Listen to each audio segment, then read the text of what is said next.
let him be there. He wanted to meet me, so he came without appointment. So don't disturb him, let him be there. For next 15 minutes, we were with a group of people. There were other people also, and I was with Bhagwan. For 15 minutes, 45 minutes I was alone, me and Bhagwan. So that was my first encounter. So close to Bhagwan, and I could feel the smell of his body, the fragrance of his body. It was so good, enchanting. I have heard that an enlightened master whose passion becomes compassion.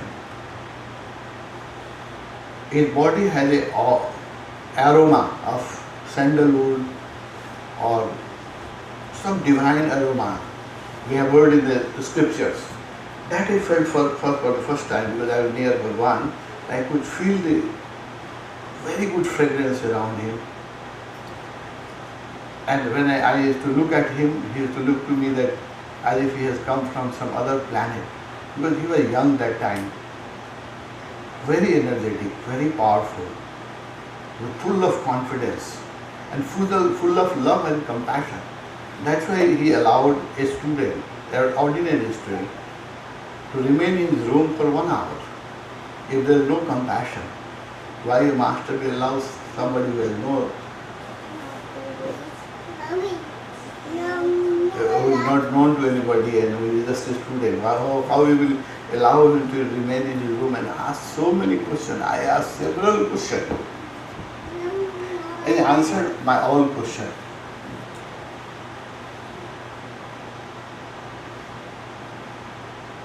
Then Bhagwan told me that in January he is planning to go to Nairobi. People have invited him from Nairobi. Some Indian friends have invited him from Nairobi. And Bhagwan told me that in January, in March I am planning to go to next March, planning to go to Nairobi. Then out of love I told him, Bhagwan, you don't go to Africa. Then I said, why? Why should I not go? I said, Bhagwan, if you go to foreign country, people will fall in love with you and lot of people will gather around you. A lot of rich people and educated and learned people will gather around you. And then for a person like me, which is a very ordinary person, I will not get the opportunity to come near you. Poor people like me will not be able to reach you. So Bhagwan laughed, and that time the other Madhu and Ishwar Bhai has entered the room. So Bhagwan said, look, what this boy is saying is correct.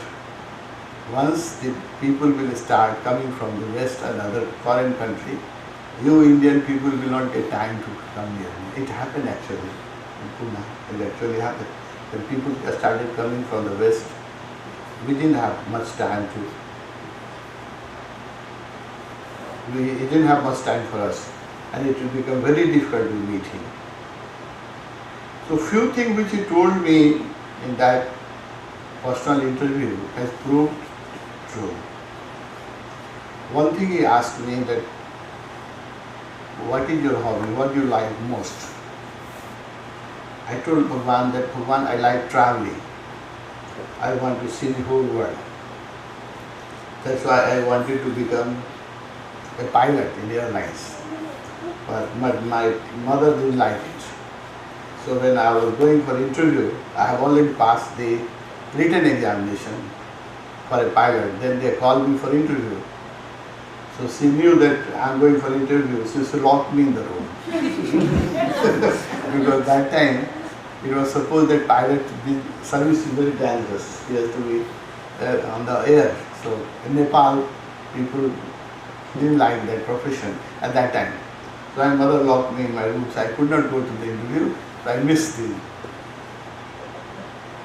job. So, but I didn't ever wanted to become an engineer. I wanted to become a pilot and move around the world and see the world. Bhagwan laughed. Bhagwan said, if you want to see the world, just get prepared, he told me. Just get prepared, meditate and get prepared. I will move around you. I will you will go around the world with my message. He told in 69, 40 years before, how a master can see things. He said that you just get prepared, that I will send you around the world with my message. And you will have to travel so much that you will say that Bhagavan is now it is too much. Now it is happening since last few years. 9 months I am traveling. Only 3 months I could stay in Nepal. Most of the time I spend on airplane, an airport, and traveling so much. And he told me this in 69.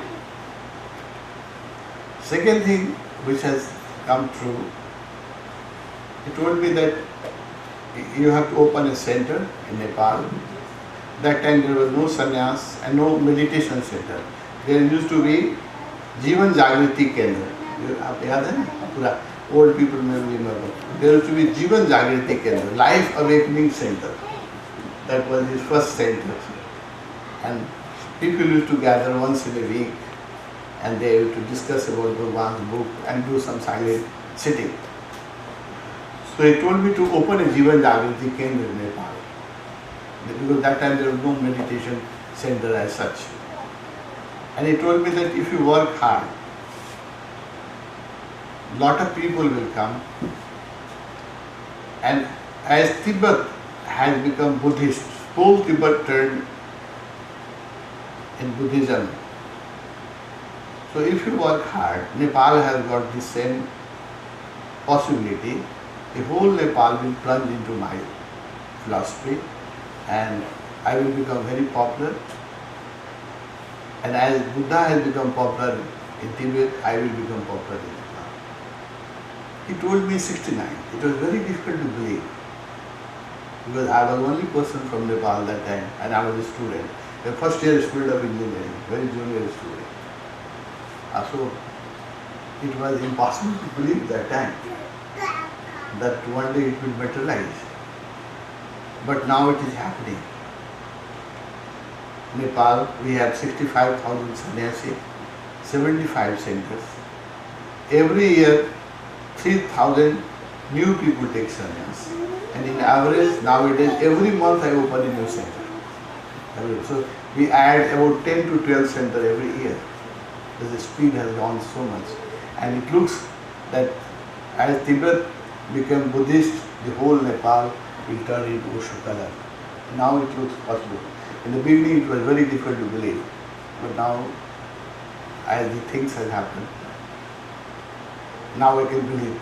So many things he told me, and which looks very impossible, which looked to me very impossible in the beginning, but everything he said has materialized. Like he told me once to open a commune in Nepal, much later. A letter came to me from Rajneeshpuram that I should start a commune in Nepal. It was 82 or 82.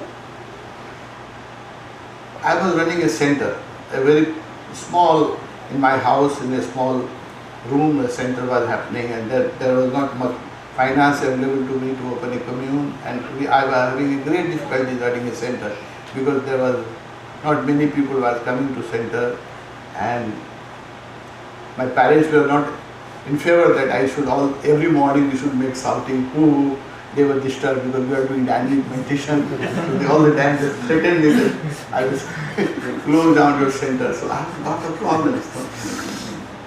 And the letter comes that you should open it.